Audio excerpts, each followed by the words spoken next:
Another episode of Designing Cities for All. Of course, that's a 2-year-long program in which we take a deep dive into designing products, places, and systems for all.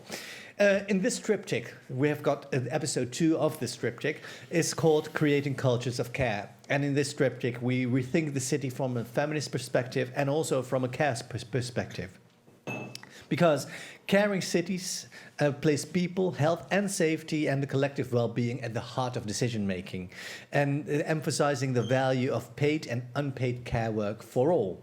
We will uncover how we can design or redesign cities, the healthcare system and human relations to enable a culture of care grounded in values of compassion, empathy and equity for all. That's not a minor task, I can say, but we will do our best to uncover that tonight. And last week, if we look back, we looked at care from an urban planning perspective. And we defined the key elements of caring cities, and we discussed how we can merge theory and practice to be more intentional and caring when it comes to building cities. Today, we will continue the conversation, and we're in the second part of creating cultures of care. We are redesigning mental health care, and we'll reflect on these topics with amazing guests. They are Floortje Scheepers, Hana Ali, Glen Helberg, and Wing-Yang Man. I will introduce the guests later on as well. 3 of them you see sitting here at the table. We also are joined again by a live audience, so a very warm welcome to you. Maybe we can have a round of applause that the audience at home really knows that you're there. It's good to see you all again. It's like this Zoom meeting where everybody has got limbs and arms and bodies as well. So warm welcome to you all. If you at home would like to join into the conversation, that is possible. You can do that if you go to menti.com, www.menti.com, and insert the code 13071577. And if you pose your questions there, it will appear here on my iPad. And if you tell us who the question is geared to, I will make sure that the right question is aimed at the right person. Right, let's start with our first guest. We are joined through Zoom by Hana Ali, the founder and CEO of Gaia Medical. Hana, are you there? Yes, I'm here. Nice to see you. A very warm welcome to you. Gaia Medical, can you please tell us what that is? Yes, so Gaia Medical is a social enterprise, and it's the first to offer a 1-for-1 therapy program for the Middle East and North Africa. So our aim is essentially for every paid session booked on our platform, we provide 1 free therapy session to someone who can't afford to pay for it living in a low-income country in the region. Right.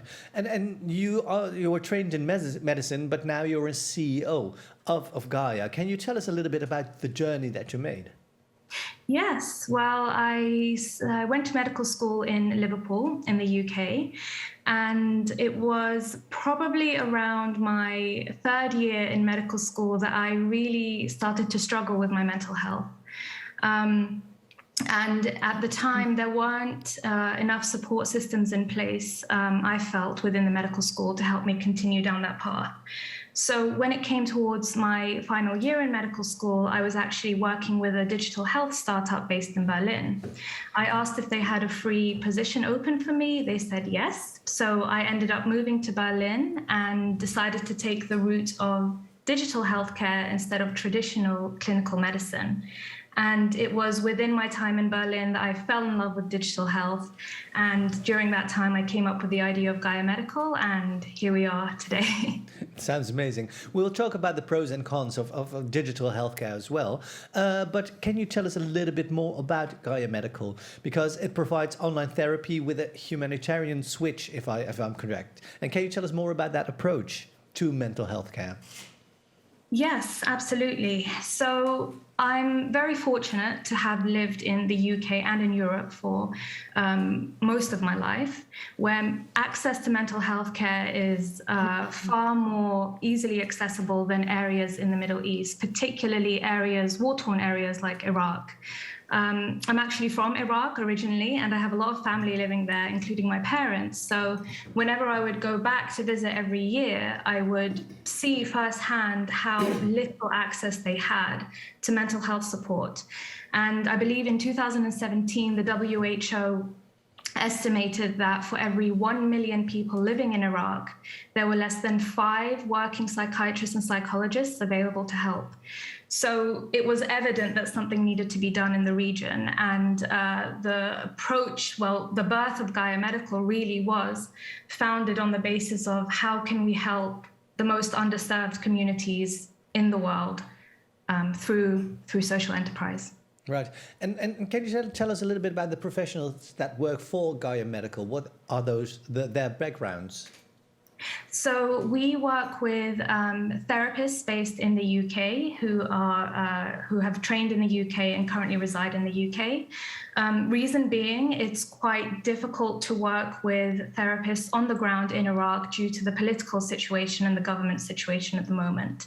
So we've been very lucky to find therapists living in the UK who have a cultural background, whether it's from the Middle East or North Africa, but can help us provide therapy from the UK to that region. And why is that perspective so important if you would like to help somebody with their mental health care?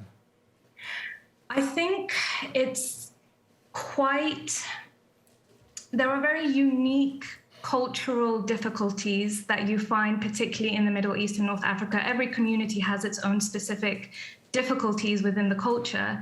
And I think it's really important to be able to have therapists that are a part of that culture, because they also understand the unique difficulties that our clients face. And many of the clients that we've spoken to have specifically asked for therapists from a Middle Eastern background, because they feel that speaking to, say, a British therapist would hinder their therapy process because they would feel embarrassed to discuss certain cultural issues with them. So I think the understanding between the cultures is a really important part of the process as well. Right, but it's quite a big region, Middle Eastern and Northern Africa.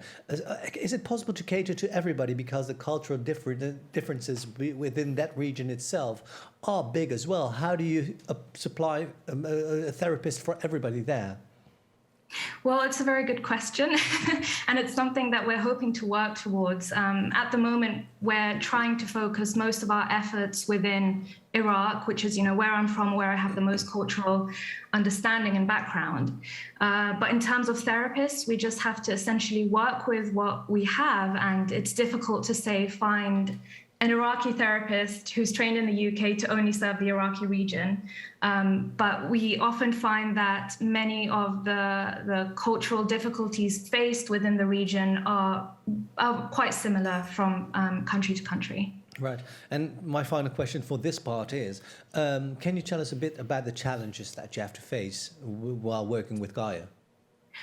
Gosh, there are so many, it's difficult to know where to begin. But I suppose one of the greatest challenges is really creating an online service for a country that has very broken infrastructure, not only within the healthcare system, but also with things like finance, for example. Trying to give people access to ways to pay online is very difficult, or reach services online is very difficult. So it's difficult to work with a war-torn country, mainly because the infrastructure is completely broken. Right. We will return to you later, but I'm very interested in how that system works and what role we can play in that as well. But thank you so much for now, Hana. Our next guest I would like to introduce is Professor Dr. Floortje Scheepers, and she's a psychiatrist, Professor of Innovation in Mental Health Care at UMC Utrecht. A very warm welcome to you. Thank you. You're also the writer of the book Mensen zijn ingewikkeld, which is translated as People Are Complicated. And as a psychiatrist, you witness everything in practice, on the ground, so to speak. We talked about challenges with the MENA region that Gaia has to face. Mm-hmm. What challenges do we have here? Well, I think one of the biggest challenges is to redesign the organization of mental health care in the Netherlands, because as we do it right now, it is based on linear thinking about mental health problems. So we mostly think that mental health problems are caused by brain or genetic diseases, and that we have to cure them by focusing on the individual. So I think if you want to redesign psychiatry, we have to rethink what mental health problems are. And I think that we have to look at mental health problems as a complex, adaptive phenomenon. Because what we think and how we look at ourselves and at the world is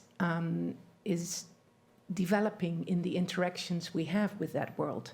And if we focus on that linear way of causes that lead to diseases, then we are not able to help people correctly, I think. So that is the reason why I wrote this book. People are complicated, and it is an understatement because people are complex. Yeah, right. We'll talk about the book a little bit later, but we talked about accessibility in the MENA region and the challenges it has to have mental health care through an online system.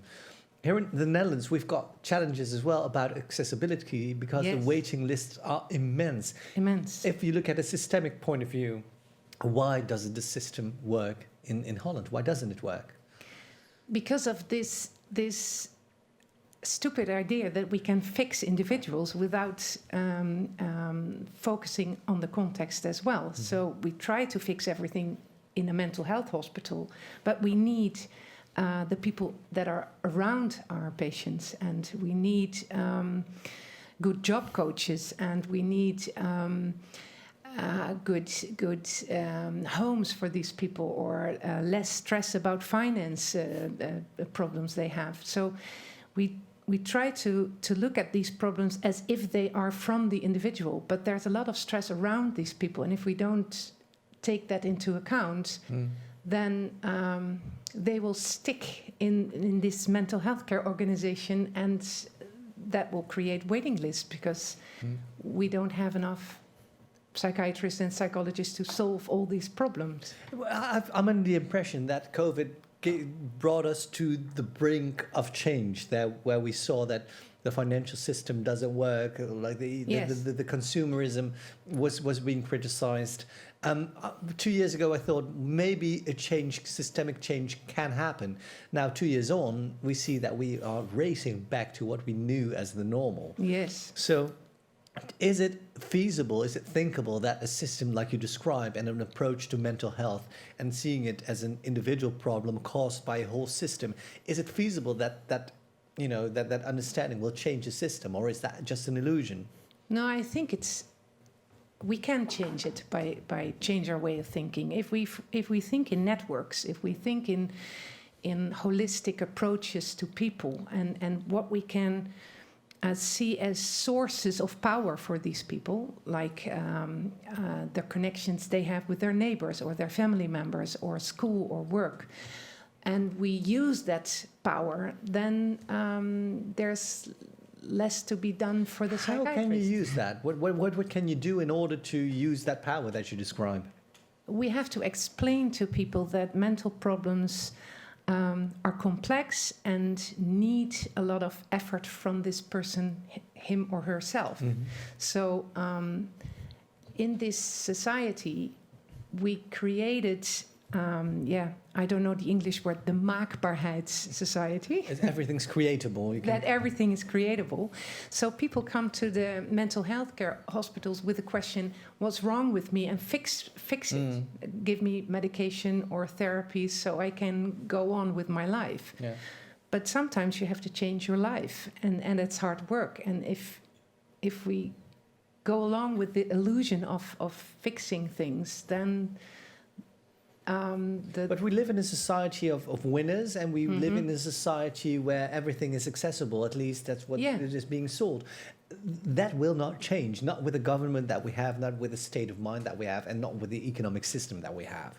So true. In order to make people survive, and if you don't fit in a mold, what can you do at the moment now? What do you do in your practice? Because you're not waiting until the system changes. No. You're applying your theory in practice as well. What do you do? So when I see parents with their children and they don't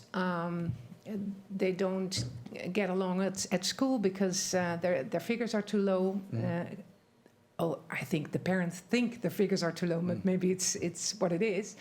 But then they ask me, does my child has ADHD, for example? And then I say, well, let's look at the whole context and how the school is functioning and how you are functioning as parents. And they sometimes get mad because they ask me to fix the child and not to look at their performance as a parent, for example. Right. So I have to explain that interactions make our minds. So it's wrong not to talk with the parents as well and look at the school as well. So, but even the parents, because I do agree that the parents are the great source of input that influences a child.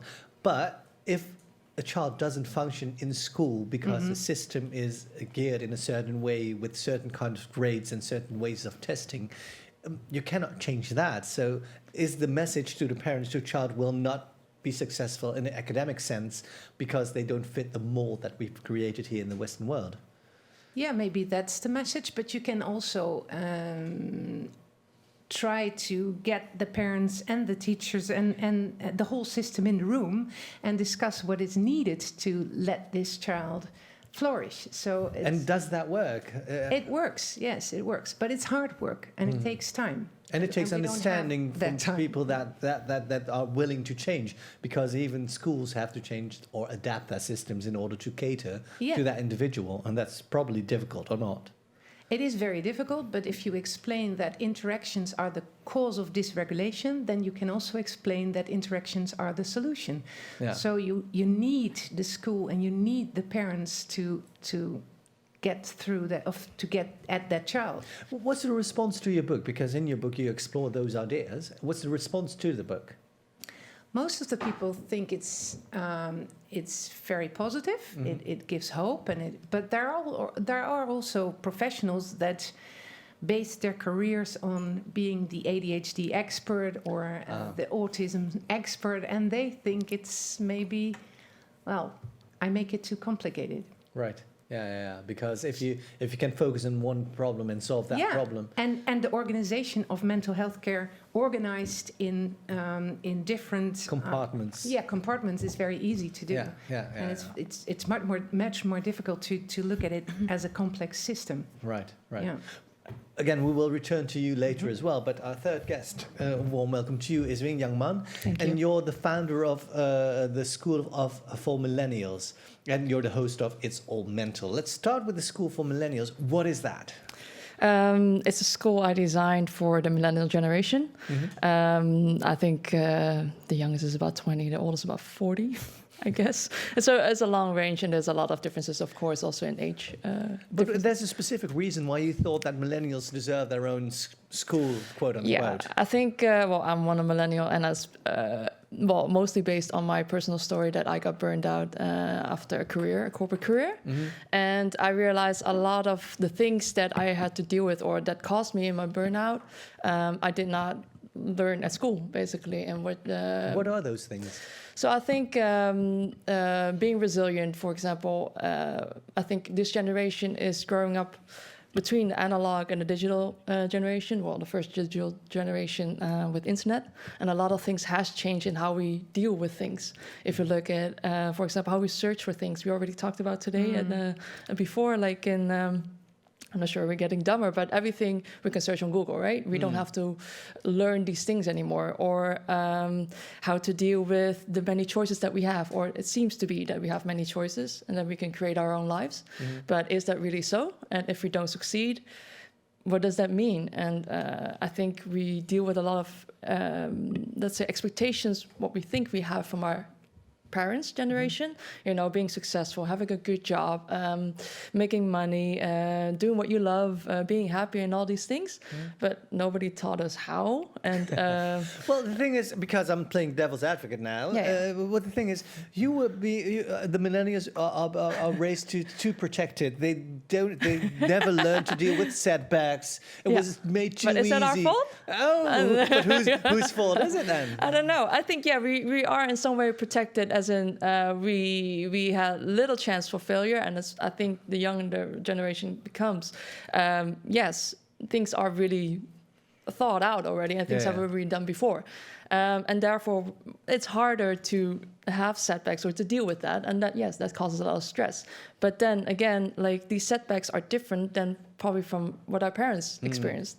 So I cannot ask my parents, like, what do you do if I constantly see on social media all these perfect pictures? They would say, you know, don't look at it, whatever. But every generation has to invent their own ways of dealing with things. They have to invent the wheel again. So that's, you know, why we're just figuring it out. No, we're trying to figure it out. Why do you need a school? Because what I'm very interested in as well is what is your experience while being burned out and having to deal with the systems of mental health care that are here right now? Are they functioning? Did you experience that they function?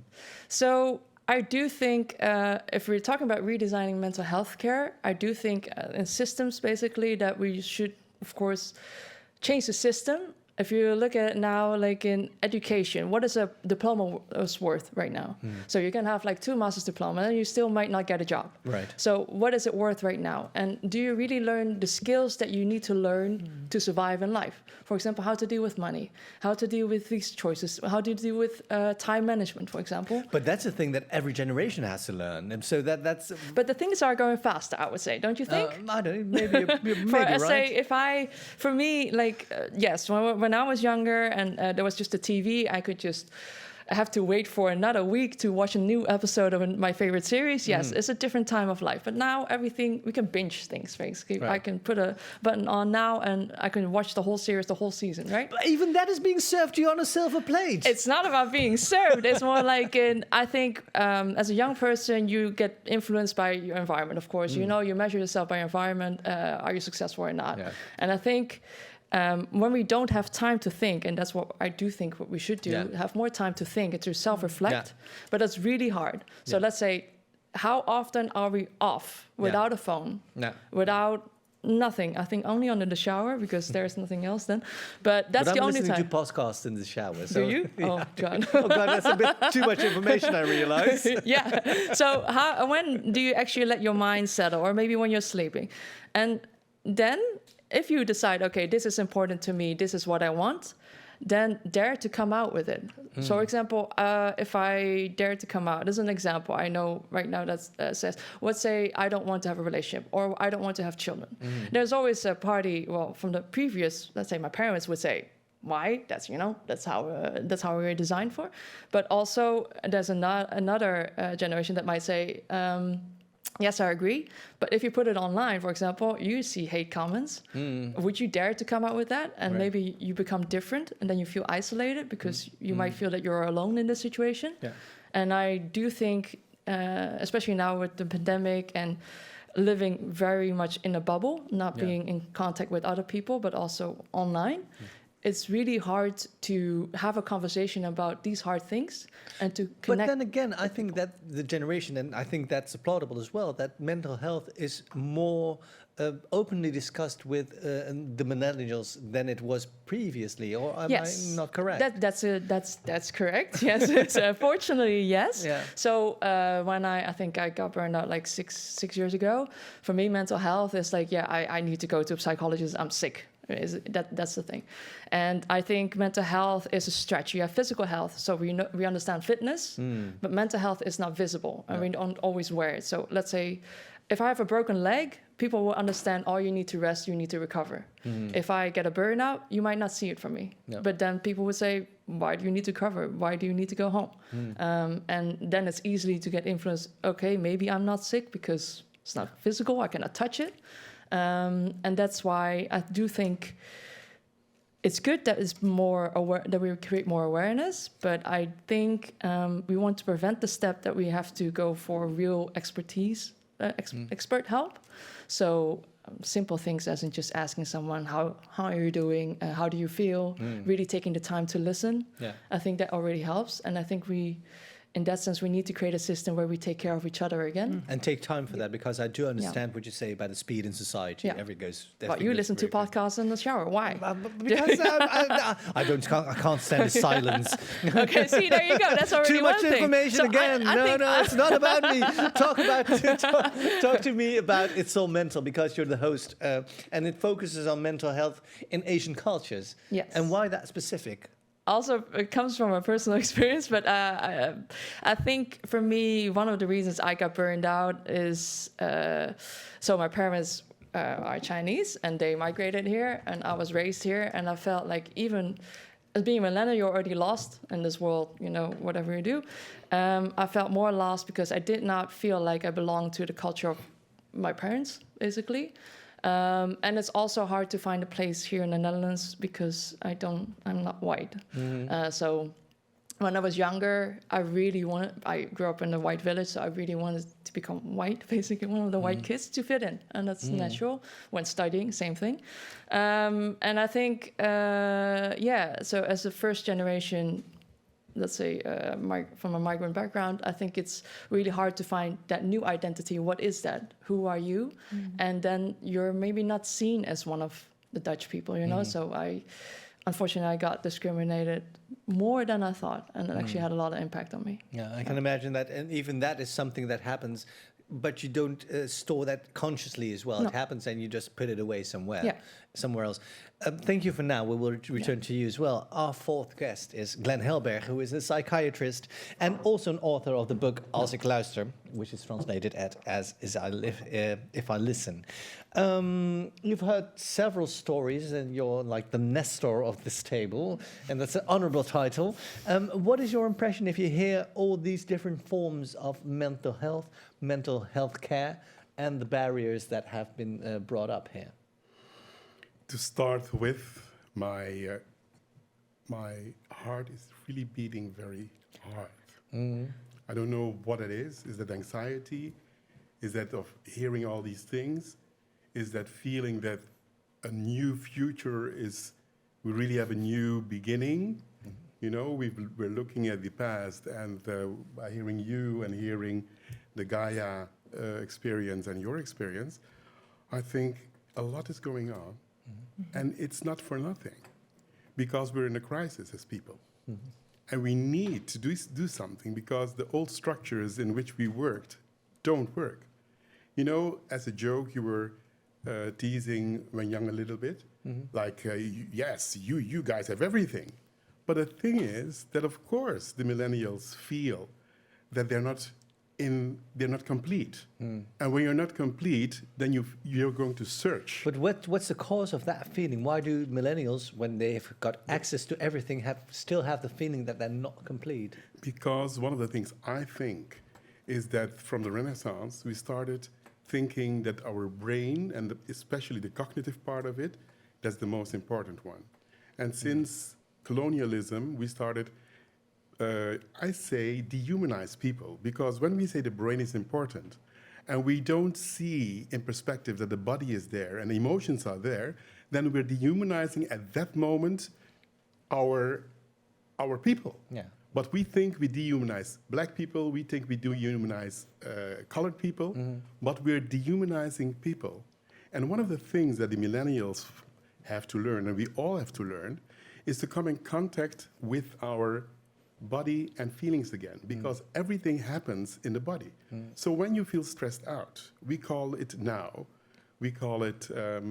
what's the word? Burned out. And you know, there were these words, as a Nestor, I heard a few words about what happens with people when you're not in contact with yourself. And burnout is the last one. But if we look at what the body is telling us, I say when you're burned out, your body is telling you, you didn't bring me along in what you were doing. And I was trying to tell you in the first place by this little thing like a little headache. But then you just continued. And ignored I told you, you started ignoring. And one of the things we have to know, and my colleague here just said it, it's all about interaction. And it's also, what Floortje mentioned as well, it's a holistic approach to everything. The holistic approach is true, is really true. But it starts with the human beings are fundamentally interactional. Interactive, yeah. Yeah. So it means that if Floortje is talking about the context, it means that at that moment, Floortje says, you as a human being, you're interacting with yourself, with the other, but also with the context. And we have to know what all those interactions are to understand. But one of the most important ones is, I think, we're not supposed to only use the cognitive brain, the thinking, but we have to start to the holistic approach has to be indeed the context, but also you and yourself. Right. The separation of cognitive, the brain, and physicality, in a sense, that you described started in the Renaissance. Is that an example of Western ways of thinking and dealing with psychiatry? Yes. And how did you encounter difficulties when you tried to address that? You know, you thought I was being on Facebook. I know you were thinking that, but I was. I saw you on your phone. Yes, You're just I like a know. millennial, so you must be I know what you were Instagramming. thinking, but I just wanted to say the words of a shaman, a shamanic. This man says, in many shamanic. Oh my God. The light. Yeah, societies. If you came to a medicine person complaining of being disheartened, dispirited, or depressed, they would ask one of 4 questions. These shamanic. When did you stop dancing? When did you stop singing? When did you stop being enchanted by stories, listening to others? And when did you stop finding comfort in the sweet territory of silence? This is old knowledge. Where does it stem from? How old is it? I don't really know. But the moment you say shamanic, then it means the first people on this earth who were trying to explain where we come from, where we go to. They were looking at people, they were looking at nature, and they thought they belonged together. And those people said there is a spirit in everything. And we, as Western people, we thought those people were primitive. But now we see that they saw that they were the beginning of everything. And I'm very proud of shamanic people, because shamanic people, if I look, it's people where I stem from. Like I'm Amerindian. And we see that the shamanic people now say how we're destroying nature, how we're destroying this world by not knowing that we have to be silent, that we have to watch, that we have an interaction with nature. But I do wonder, because you were trained in the West, you were educated here, and if we talk about systems, we talk about education as well. Is there room nowadays, if you're trained as a psychiatrist, as somebody else who works in mental health care, to take these theories into account? Is that being taken seriously, or are the professors at university, you're a professor at university, do they start rolling their eyes and saying, well, this is not for us, it's primitive? What was your opinion about that? There are different stromingen. You translate, please. Stromingen. There are different ways of thinking or theories. There are different ways of thinking. And I see now that the professors coming up, the younger professors with non-gray hair, I see that they're starting to change. They're starting to think about contextual work. But contextual work, in my time when I started thinking, contextual work was one of the most important things for me, because in that time it was called family therapy. And for me, I'm still working on that. And if we're talking, for instance, if we talk about family therapy, contextual work, for example, I would never work with you alone. I will start with you alone. But then I will look at your context. Then I will ask your parents. I will ask your grandparents. If your grandparents aren't there, they would be there. Because you cannot be disheartened. Although you think you're in this Western world, those ancestors are always there, they're in you, so their voices need to be heard. But that's an interesting question as well, because if you look culturally at certain people, certain groups, mental health care isn't high on the priority list. So to speak, if I would ask my grandmother, for example, it's possible that she'd say, well, that's just a load of nonsense. We're not talking when we talk with grandparents, because nowadays we are busy with, we started with family therapy with the family, but we know the generations are important, and now we invite the generations. And we're not talking at that moment we don't start talking about mental health. We start, like the shamanic people are saying, we're starting with the stories in the families. Right. So we're not starting by telling people that they're wrong, or we're not telling the people that they're not doing good, or that they're the fault of the mental problems. We want to know the stories that are there. So it's a whole it's a methode. It's a method. It's a method, and I can't explain it this quick. But one of the things that is important, we have to start telling the stories again. And contextualize the people, not individualize, because like Floortje said, that has been happening in the past. If you have therapy, it's being individualized. And very cognitive. Yeah, exactly, and you have to take the context into account. Floortje, I wondered, because you're the professor of innovation in mental health, so can you enlighten us a little bit more, the theories from the shamans that we've just been presented with by Glenn? Is there room for that way of thinking in education at the moment? More and more, I think. That means not much room at all, if I listen well. Well, with traditional methods in science, for example, we always look at problems linearly. So there's a cause, and that leads to disease. Right. And we have to do a randomized controlled trial and then see if the therapy we give is evidence-based. But it's very difficult if you look at complex problems to do it like that. So if you want to look at complex phenomenon, you have to look at the interactions as well. And that is very difficult to do a randomized controlled trial with. So, and the more disconnected we are, the more mental health care we need. So if we go on the way we did the past 50 years in research, we are not going to find the right solutions. So now we have, for example, applied data science. And that's a method where you can do complex analysis with, for example, data from patient files. So doctors, psychiatrists, and psychologists, they write down everything they do in therapy. They write down their doubts and their everything they think about the patient. I have to ask the grandparents, or I have to ask the parents. They write it all down, and we can analyze those texts with text mining or natural language processing, and then we can figure out, can we get knowledge out of that? But now I'm ultimately confused, because what we started the conversation with is have a more individualistic approach. What you're describing right now is use big data in order to solve the problem. And which one of the two is it? Well, it's both. Big data it's a bit of a buzzword, of course. But what we try to do at the UMC Utrecht is try to gain knowledge out of practice.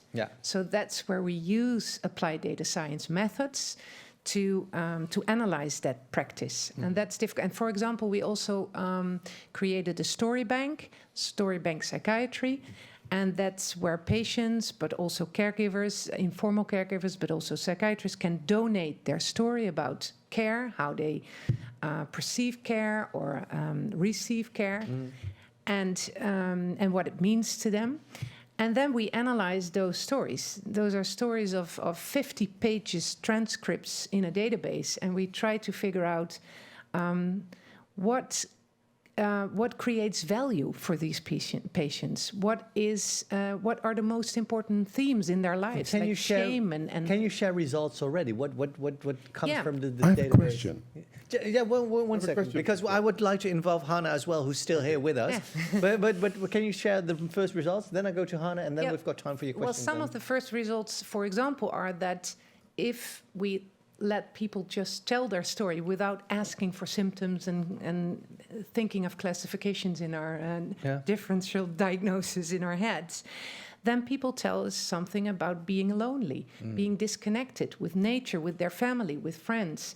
They tell stories about shame, about loss of perspective, about their dreams falling apart because they cannot handle the burden of daily life. And that are completely different themes than are in the guidelines right now.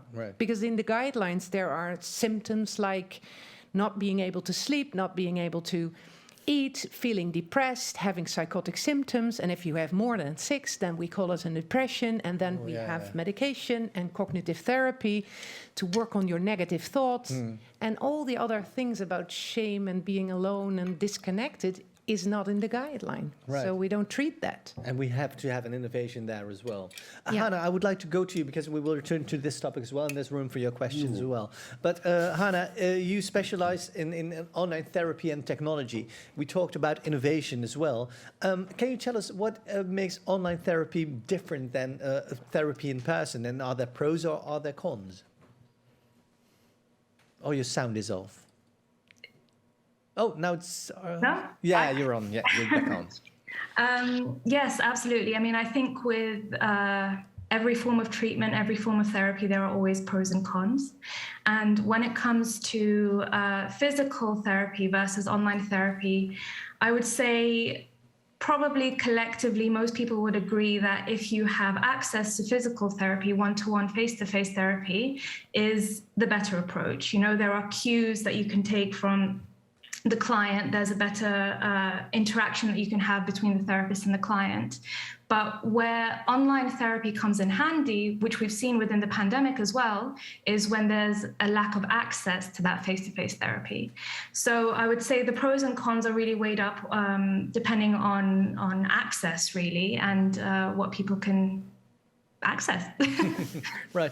And if we talked about the bicultural backgrounds that many of your therapists have, Glenn told us about all these different theories that should be incorporated in mental health care as well. Is that something that your therapist with a bicultural background do automatically, or is that Western way of training ingrained so much that there's no room there at all? Well, it's difficult to speak on behalf of the therapist providing the therapy, but I do think that it's difficult to provide therapy without having an influence of, you know, knowing where those cultural barriers come in for your clients. And I think every therapist, every practitioner, every doctor is going to have a particular sort of understanding if they come from, or if they have a client or a patient with the same cultural background. So I think I would have to leave that to the individual therapists themselves. But I think I completely agree with Glenn that there needs to be a more holistic approach taken when it comes to this. Well, what Glenn explained opened my eyes in a different way. Of course, you have to take in account what the background of the client is, but you also have to take in account what your own theories are, and that's what Floortje says as well. Are the theories and the methods that are used still up to date, and are they applicable to the clients that I try to help? And what I hear at the table here is that you can almost say it's outdated. Also, when Young said, it's like, you know, when you have to deal with a different time frame, a different perception of how time works and how fast everything works, it means that even therapists should update their own ways of thinking. Is that something you recognize? Yes, absolutely. I mean, we also support our therapists with continued professional development as much as we can. And I completely agree with everyone at the table that we are leaning towards an outdated system. But at the moment, when you have a community that has essentially no system, you have to use what you have at now. You know, we don't have the infrastructure in Iraq to conduct immense amounts of research, where we're sort of catching up with the rest of the world, if you like, and we're very much in survival mode. So whatever we can give at this time is better than nothing. Right. Thank you so much for now. There was a question that you had. I have a lot of questions, of course. We can only have time for one. Hana, I would like to... Hana, I remember being in the Gaza Strip, talking with the psychiatrists there, and they were telling me that they were not working evidence-based. And then, because it was like they felt that they were excusing themselves that they didn't work evidence-based. What is evidence-based working? Evidence-based means that the theories we have, that we had evidence, we had all these trials, and that's the way we're supposed to work. That's what you described what's in the guidelines. Yeah, and exactly. But they had to work with what they had. And what they had was their soul. What they had was their looking at people. And what they had was being able to connect with people. And they did marvelous work. So sometimes you say, do we have other theories? If you want to talk to people who are in the other culture, you have to leave behind all those evidence-based things, because that's my second question, Hana. The second question is to you, Floortje. It wasn't a question, but it's No, okay. this is okay. If Floortje is doing this with analyzing that, then I ask myself, are there bicultural patients? Are there patients from Iraq, from Morocco, people who, vluchtelingen, how do you do that? That's what I want to know. And the second question is, in every survey, I also want, and that's where you were going to, I also want to know, what did you really think, psychiatrist, and what did you really feel? And do you know where it came from? Why you wrote down what you wrote down? Yeah, Right. Well, that's of course a very good question. But the biggest advantage of this applied data science is that you can analyze all data, and all these randomized controlled trials are based on very strictly selected patient groups that are not really representative for the practice we work in. Yeah. So you have to look at all the patients, also the patients that are addicted and are homeless and never will sign any informed consent for what trial soever. But those are the people who need the care the most. Yeah. So it's really strange that we base our guidelines on a very strict small group of patients that in real practice doesn't really exist. Yeah. So I totally agree with you that you have to look at more diversity and all kinds of factors that play a role in mental health. Because we've entered the final stage of this conversation because it goes really quickly. What we've talked about is redesigning mental health care as well. That's what you explained as well, and that's what you do with the School for Millennials too. If you talk about redesigning, what would your ultimate redesigning of mental health care be in that sense? Taking more time is something that you explained. What else from a professional point of view? Well, what I try to do with the School of Millennials is, we give workshops, but basically what we want, one thing is just be connected, just to feel not alone. I think we all want to belong, even though millennials have a different way of thinking what belonging is, because I also don't like the label millennials. No, I'm different, I'm special. I get that, but in all sense, we do want to feel like, I don't feel alone in feeling that much pressure that I have. For example, all the things that I must do to be successful, or else I also feel bad when I look at pictures of other people.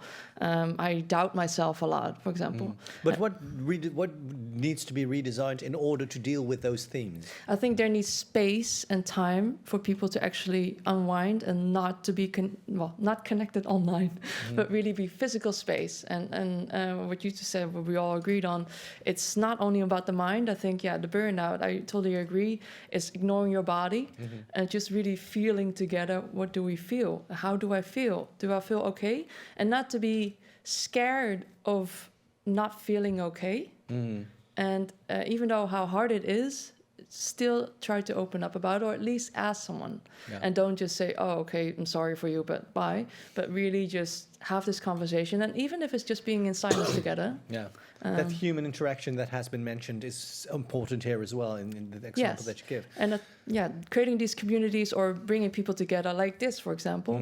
Caring cities. Caring cities, exactly. That's what we need. And Hana, if I go to you, can you tell us a little bit about the design tools that you use at Gaia Medical?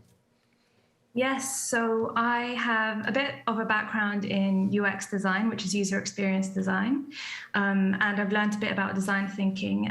So we use those approaches to create the services that we have at Gaia.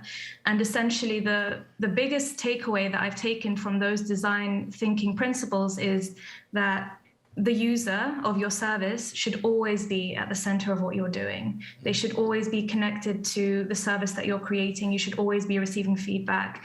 And I feel like quite often what happens is not, within business and outside of business, we create a concept of what we think is helpful, and then we put it to the people. But it should really be the other way around. We should ask them, they should be involved in the innovation, they should be involved in the process to help us collectively create something useful. Right. That's something that you recognize as well, Floortje, because you said design thinking is not the holy grail, No. because before you know it, you create your own bubble. Can you elaborate on that, please? Well, what I experienced a few times is that the designers were designing a perfect world, and when you come to practice, that perfect world is very difficult to realize because you deal with people, and people are complicated. So I think it's always some kind of a co-creation process, and you have to make very little steps and then figure out together what works and what doesn't. So a design perspective is very useful, but it's only a perspective. Right. So also experience is a perspective, and a professional perspective you have, but you also have a financial perspective and a governance perspective, and it all counts in healthcare. Yeah. Because we can design beautiful worlds, but if we don't have the money to pay for it, then we end up doing everything online. Yeah. So I can, because that has been mentioned very often in the Designing Cities for All program, who has a seat at the table and who influences design as well. But you can't always be inclusive. So what has been said in previous programs is, if you design for the minority, the majority can benefit from that as well. Does the same thing apply for mental health too? Should you focus on minorities in order to let everybody benefit from that?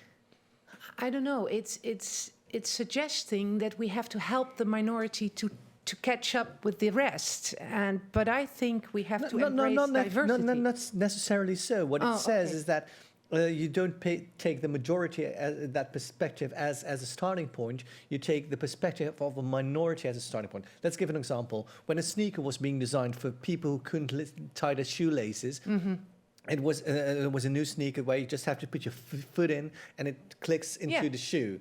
Well, it helps people who can't tie their shoelaces, but it also helps people who are too lazy to tie their shoelaces, because I would love a shoe like that. Yeah. So that's focusing on the perspective of a minority, somebody who can't tie the shoelaces, and everybody benefits from that. Is that something like that? If you explain it that way, then I think I can agree with that. But most of the times, support or care or cure is focusing on empowering the minority to have the same speed as the others. Yeah, and that's a discussion that happens right now, and that says if you take the majority, or if you take what's been the norm as a starting point, people have to fit that norm, and that's something you wouldn't apply. You wouldn't do, exactly, especially not in mental health care. You have to embrace diversity, and all those people in a society have their value. So and we have to cater to that. What's your reaction to that? Should we? Is it a scenario that you can think of that we should take the millennials as a starting point and a focal point? That's exactly what every millennial wants, of course. But are the problems so specific that it applies to millennials, or can you elaborate it and make it bigger than your own target group? I think, if you have specific groups and they are helped and they get healthy, it's good, right? I do think, in that sense, if you look at the generations, I do think the millennial generation connects the previous generation, the older generation, the ones that get retired and all that, with the younger ones that are very digital savvy. And I think we need that. Well, we need as a society as a whole that language to connect each other, because yes, I was raised without internet still, and I can probably connect with someone that is more digital savvy. And I think that gap is for the millennial, and we do understand both worlds. And I think in society, if you help us, of course, in dealing with these things and we don't burn out or stay mentally healthy, will benefit, right? I think we're the second largest generation right now in the world. So, well, you just have to wait for the corona millennials, because there's a baby boom happening right now. maybe. We've entered the final 5 minutes of this program. Talk is cheap. What action should we take in order to change things around? Because we've talked about. If you talk to us as mental health professionals, you should know that we should be the last in line. We are the last in line because mental health is not created by us. If we talk about mental health, we have to look at what's happening in society. Yes. It means that there we have to start thinking in mental health. Because let's look at the corona crisis. We see that we all started with everything except mental health. And what is happening? We see that mental health now is one of the most primary things we have to have aandacht, attention for. So we, as mental health professionals, of course, we do that. But we are busy not with mental health, but we are busy with mental sickness to get people into health. Right. So if we start thinking about mental health, it means that in cities, in countries, mental health from the beginning has to be one of the most important things. If we look at the budget for kids, and if we look at the budget for prisons, we see that the budget for prisons is much larger than the budget for kids. And so we're supposed to put our scope in a different way. We are not the only ones supposed to sit here as mental health professionals. Yeah. So what you're saying, if I understand correctly, you shouldn't be dealing with the symptoms of a system that is broken, but when redesigning systems, you should be taking mental health into account in order to secure that health and to prevent people from getting mentally ill in that sense. Can I say so? Of course.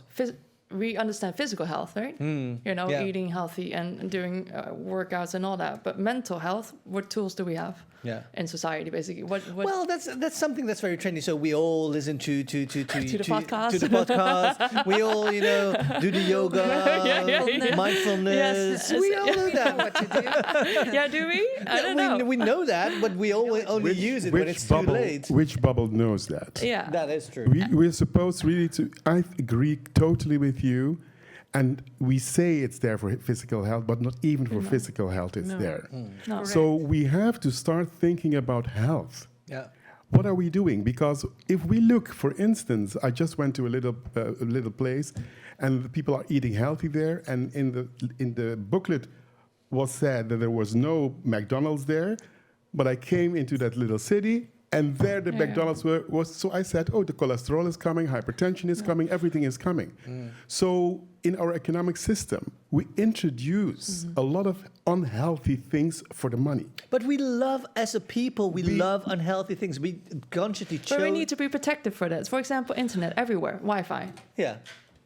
We cannot block it. Because So we love the accessibility. We love to have the choice. But okay, let's but for our own good. Let's pose it another way. We as human beings aren't able to deal with the responsibility that comes with health. We're not able to take care of our own we health. need to redesign the city for that, right? Effort. Yeah. It takes effort. It's effort. But And if- everything what that if you takes redesign effort it? is healthy. Yeah. And it takes training as well. Again, we've come to the final minute. What other actions should we take, Floortje? We should put mental health, in the forefront when designing cities. What else should we do? Connect to each other and to nature. I think connection is the answer to everything. Right. Yeah. Right. And a final thought from you. Well, we can all take a moment of silence now and just breathe and just be and listen how we feel, and then we talk about it. You're having a tough time. I can see. I am struggling. Yeah. But See? I am trying. And Hana? Exactly. Hana, the final thoughts from you. I completely agree with Floria. I think connection is so powerful and really overlooked. Well, thank you so much. Thank you all so much for sharing your stories. I think that we should design a whole series in regard to mental health, because it's a topic that we're not finished talking about. But thank you so much for sharing everything that you know and told us today. We've come to the end of the program, and what I take away from this evening is the need for connection, the need for reflection, the need for silence, and the need to put in the ways of designing, put mental health in the forefront, and not deal with mental illness, not deal with the symptoms, but prevent that people are becoming mentally ill in that sense. But there needs a lot of work to be done in order to redesign that system. I hope that we can talk about this more. We will be back with a new Designing Cities for All. Please go to the website deswijger.nl/DCFA if you would like to have more information about that. There you can find other programs as well. And if you would like to make a in these difficult times, a contribution in order to preserve our programs that is possible, go to deswijger.nl/pay, and every financial contribution you leave there will benefit our programs directly. Thanks again for watching. Thanks to our guests here in the studio, and hope to see you again soon. Have a good evening. Bye-bye.